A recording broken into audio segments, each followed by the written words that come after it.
Paz do Senhor, meus irmãos, aqui é o presbítero Amadeu Ribeiro para mais uma lição da Escola Bíblica, lição de número 12, nesse domingo 21 de junho de 2020, cujo tema é a conduta do crente em relação à família.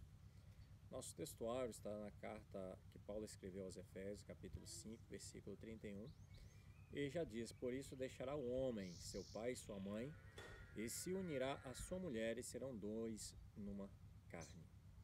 O apóstolo Paulo já deixa claro que no momento em que um homem deixa a casa de seu pai e de sua mãe, ele se torna um com a sua esposa.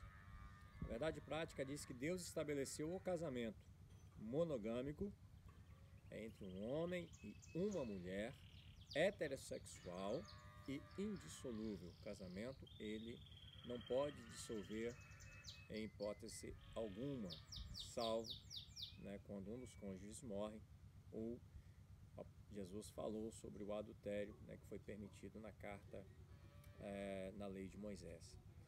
Mas Deus criou e estabeleceu o casamento para ser indissolúvel. Isto é, a instituição da família, ela foi estabelecida para a glória do nome do Senhor. O objetivo dessa lição é mostrar que o relacionamento harmonioso está incluído no projeto de Deus para a família cristã. Por isso, no primeiro ponto, nós vamos falar da conduta dos maridos, na segunda, das mulheres e no terceiro, dos pais com relação aos filhos. Na Bíblia, o relacionamento familiar é um projeto de Deus. Foi Deus que estabeleceu a família. E já nesse estabelecer de Deus sobre a família, ele já determinou que seria monogâmico. Não pode um homem ter várias mulheres, nem uma mulher com vários homens. É entre um homem e uma mulher. Por isso, heterossexual. E também indissolúvel. Deus estabeleceu o casamento para a vida inteira. Não há no projeto divino a possibilidade da dissolução do casamento. No modelo divino, os membros da família são iguais, com papéis diferentes. O marido, a mulher, estão membros em igualdade. O papel que cada um desempenha é que é diferente. Então nós vamos ver nesta lição qual é essa conduta, qual é esse papel que cada um deve exercer na família para que ela cumpra com o projeto divino. O relacionamento familiar é um projeto divino.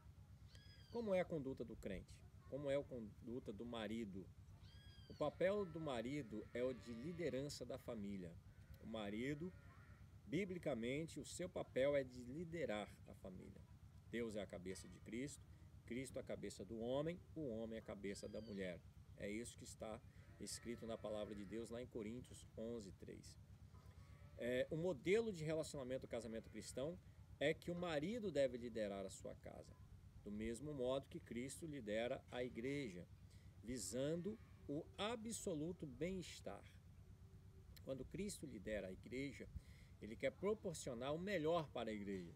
Assim é a liderança do marido, proporcionando o melhor para a família. O mundo considera esse modelo um sistema opressor do homem contra a mulher. O homem liderar, mas nas Escrituras este modelo é fundado no amor e no respeito mútuo. Essa liderança do homem, ela é fundamentada no amor e no respeito que deve existir entre ambos. Por isso, essa liderança tem o amor como elemento primordial. O marido deve liderar, mas também ele tem a obrigação de amar a sua esposa, assim como Cristo amou a igreja. Nossa, quando a Bíblia vai comparar o marido amando a sua esposa, assim como Cristo amou a igreja e se entregou por ela, é que o marido, esse amor que ele tem para com a sua esposa é um amor sacrificial. É um amor que envolve todo o sacrifício para o bem-estar da família. O amor de Cristo para com a igreja, ele foi altruísta e incondicional. Não houve uma condição para que Cristo morresse na cruz, se sacrificasse pela igreja. Foi altruísta, não foi visando nada em troca. Quando o marido ama a sua esposa, o seu amor também deve ser altruísta e incondicional. Não deve haver condições. Eu te amo se você for uma boa esposa. Eu te amo se você me amar. A igreja foi atraída para Cristo por meio desse amor. Nós entregamos a Cristo porque Cristo nos amou primeiro. Assim, quando o marido ama a sua esposa, ela também vai ser atraída a ele. Não é por ameaças, não é por imposição autoritária, mas é pelo amor que ele disponibiliza à sua esposa.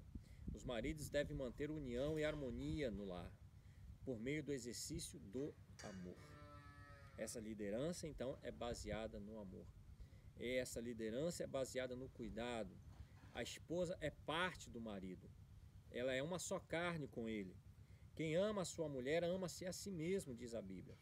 Toda pessoa mentalmente saudável cuida do próprio corpo. Ou seja, o marido, ele deve dar atenção à sua mulher do mesmo modo que atenta para consigo mesmo. O mesmo cuidado que ele tem com ele vai ter com a sua esposa. Ele deve proteger e prover tudo para que a sua esposa tenha uma vida digna. Não só materialmente, mas da mesma forma, tem maridos que se preocupam em colocar o pão dentro de casa. Mas não é só isso que ele deve prover. Ele deve prover afeto, ele deve prover consideração, ele deve prover honra, dentre muitas outras coisas. O seu papel como provedor é em todos os sentidos, tanto materialmente, quanto de afeto, quanto espiritual. Essa demonstração de amor deve ser sincera, tanto em público quanto em particular. Há muitos casos de que até mesmo já ouvimos pessoas testemunharem de que muitas crianças falam que queria que a sua casa fosse na igreja, porque na igreja o pai trata a mulher de um jeito, mas em casa é de outro jeito. O amor deve ser igual em público quanto no particular, na presença das pessoas ou às vezes no convívio dentro da sua própria casa. Deve ser permanente enquanto ambos viverem. Ao marido, Deus delegou a liderança do lar. E ele deve amar a sua esposa com verdadeiro amor altruísta, que não pensa em si mesmo. A esposa, a Bíblia fala da submissão. E qual submissão é essa? A Bíblia ensina a sujeição de uns aos outros no temor de Deus. São exemplos de submissão das esposas aos maridos, dos filhos aos pais, dos servos aos senhores. No caso das esposas, a sua submissão deve ser a mesma submissão de que a igreja tem para com Cristo. Essa é a submissão da esposa para com o marido. Não se trata de uma sujeição irracional, do domínio de alguém, mas voluntária. Não é de qualquer maneira, não é por obrigação, é voluntária e de grata aceitação do amor e cuidado do marido. O marido ama a sua esposa, o marido cuida da sua esposa e ela voluntariamente, de livre e espontânea vontade, se sujeita à liderança do marido. Por isso não há nada de depreciativo nessa conduta. A mulher não é menor. Nós vimos que são de igual tamanho. Os papéis é que são diferentes. Não há nada de depreciativo quando a mulher se sujeita à liderança do marido. É o mais alto nível de relacionamento entre Cristo e a sua amada igreja. A igreja se sujeita a Cristo. Por quê? Porque Cristo amou a igreja. Na cultura judaica, a mulher ocupava uma posição secundária e era parte da propriedade de um homem. Na sociedade grega, as mulheres eram tratadas como inferiores, as esposas eram escravizadas. Mas no Evangelho de Cristo, as mulheres alcançam posição de dignidade igual aos homens. A posição de dignidade é igualitária no Evangelho. Ao conversar com a mulher samaritana, Cristo quebrou paradigmas da época e se opôs ao preconceito e à discriminação. Portanto, a mulher cristã desfruta de plena liberdade em Cristo e não está sujeita a nenhum sistema de escravidão. A sujeição, como vimos no ponto anterior, ela é voluntária. A sujeição é porque ela recebe um cuidado do marido, ela recebe o amor do marido e por isso ela espontaneamente se sujeita à liderança do marido no casamento. O amor do marido para com a esposa é um amor altruísta e por isso é que ela sujeita-se à liderança dele. Esse amor serve ao propósito divino de capacitar a esposa a ser recíproca ao marido.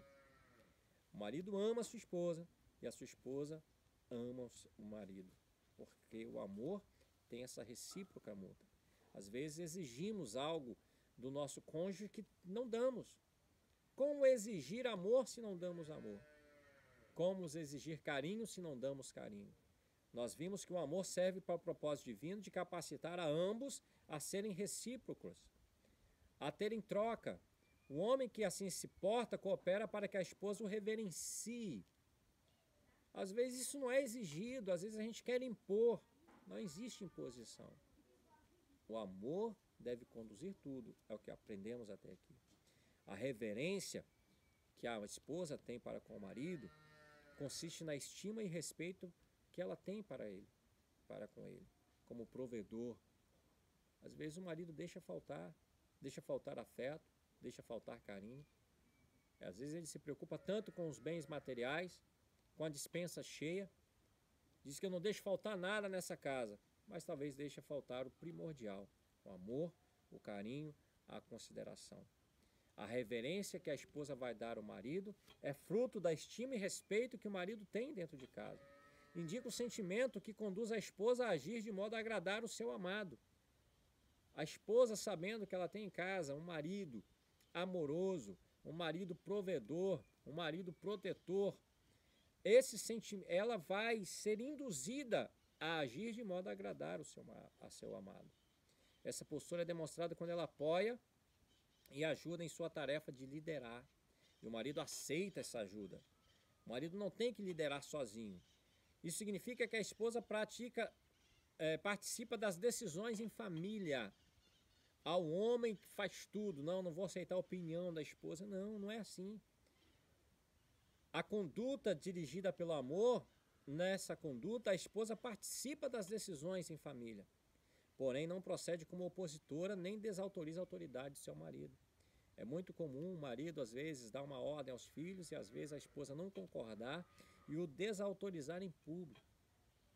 A conduta conduzida pelo amor é de reverência, é de respeito mútuo, é de amizade, é de ajuda e de cooperação. Respeitando cada um o papel que Deus delegou à família. A esposa, Deus delegou a tarefa de respeitar a autoridade do lar conferida ao seu marido. E os filhos? Como pais, os pais devem criar os filhos na doutrina e admoestação do Senhor. Doutrina ou disciplina aqui é a orientação ou treinamento. Os pais devem orientar os filhos. Os pais hoje estão delegando ou dizendo que essa tarefa de orientação, de treinamento é da escola, é da sociedade, mas esse papel é dos pais para o desenvolvimento do caráter e a pronta obediência das normas. São os pais que têm essa obrigação. Admoestação quer dizer instrução, advertência. Vivemos em época de difícil correção aos filhos, mas aos pais cabe a instrução ou advertência para que os filhos saibam diferenciar o que é bom e o que é ruim. Os pais têm que estabelecer regras, estabelecer parâmetros de conduta, de reagir contra a desobediência dos filhos. Os critérios dessa educação estão na palavra. Os pais não podem, de forma alguma, abusar dessa autoridade que eles receberam, pois eles devem educar com brandura e amor, sem rigor excessivo ou imposições injustas, a fim de não incitar a ira aos filhos. Muitos pais provocam a ira aos filhos na sua conduta de admoestar, mas a Bíblia não ensina assim. Já aos filhos requer a obediência aos pais, porque isso é justo, é o que diz a Bíblia. Esta é a ordem natural estabelecida. Deus deseja que os filhos confiem na sabedoria de seus pais. O 5º mandamento diz: honra teu pai e a tua mãe. Os filhos devem obedecer e honrar seus pais. E obedecer aqui é cumprir o que é ordenado. Honrar envolve amor, respeito e até mesmo sustento em casos de necessidade. A obediência, cumprir o que é ordenado, enquanto os filhos viverem sob a tutela, a guarda dos pais, eles devem obediência. Agora a honra é um dever para toda a vida. Talvez quando o filho for responsável pelo seu lar, o obedecer talvez seja uma possibilidade, mas honrar, que envolve amor, respeito e cuidado, é para toda a vida. E esse é um mandamento com promessa. Os filhos que obedecem e honram seus pais têm uma promessa dupla, para que te vá bem e vivas muito tempo sobre a terra. Se temos esse mandamento com promessa, quer dizer que os filhos que não honram ou não obedeçam seus pais podem não ter uma vida próspera nesta terra. e nem viver muito tempo sobre ela. Essas bênçãos incluem prosperidade exterior e vida longa. Embora as dádivas espirituais estejam implícitas, a ênfase recai sobre benefícios materiais. Vá bem e tem muito tempo de vida sobre a terra. Os que obedecem e honram os pais submetem-se ao arbítrio de Deus, que, segundo a sua vontade, recompensa com benesses especiais. Aos pais, Deus delegou a responsabilidade de educar, e aos filhos, o dever de obedecer e honrar. No modelo divino para a família, cada membro tem o seu dever específico. O marido lidera e ama a sua esposa. A esposa submete-se e respeita a liderança do marido. Os pais educam os filhos conforme a palavra. Aos filhos, honram e obedecem aos pais. Assim, o amor e o respeito mútuo e a prosperidade parte da família que se porta conforme Deus planejou. Se você se comportar como Deus planejou a família, tudo vai bem no nome de Jesus. Que Deus lhe abençoe como marido, que Deus lhe abençoe como esposa, que Deus lhe abençoe como filho. Que você desempenhe o papel bíblico para a família. O mundo está corrompendo os bons costumes, mas que você obedeça os bons costumes de acordo com a palavra de Deus. Deus em Cristo te abençoe em nome de Jesus.